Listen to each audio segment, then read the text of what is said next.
Находящийся в розыске бывший президент Кыргызстана Аскар Акаев вернулся в страну впервые за 16 лет. Сообщается, что его возвращение стало возможным после того, как власти гарантировали ему безопасность в обмен на его сотрудничество со следствием.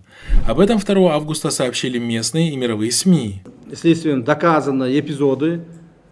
Ранее нынешние власти страны объявили Аскара Акаева в розыск по обвинению в коррупционных сделках при заключении заведомо невыгодного для Кыргызстана Генерального соглашения по разработке золоторудного месторождения Кумтор в 1992 году, внесении в него изменений в 1994 году, а также при реструктуризации Генерального соглашения с канадской компанией Cameco в 2003 году.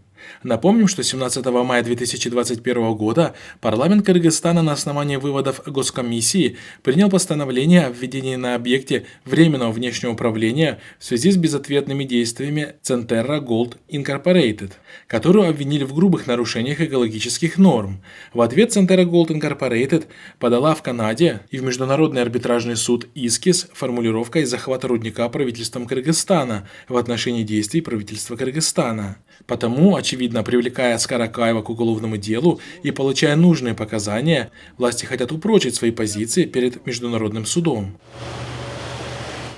Ситуацию прокомментировала кыргызский журналист Перизат Кыргызбаева. Вопрос политики в стране, в данном случае Кумтора, зависит от внешней политики Кыргызстана.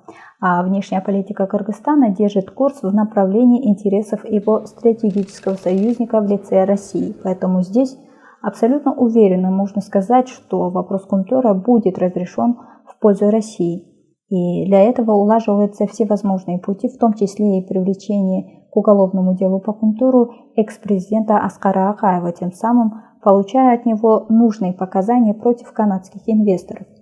Но хочу отметить, замена одних расхитителей на других никак не служит интересам народа Кыргызстана, а более того, недальновидность и жадность правящих элит во власти заковывают страну в еще одни кандалы политической и экономической зависимости от так называемого его стратегического партнера.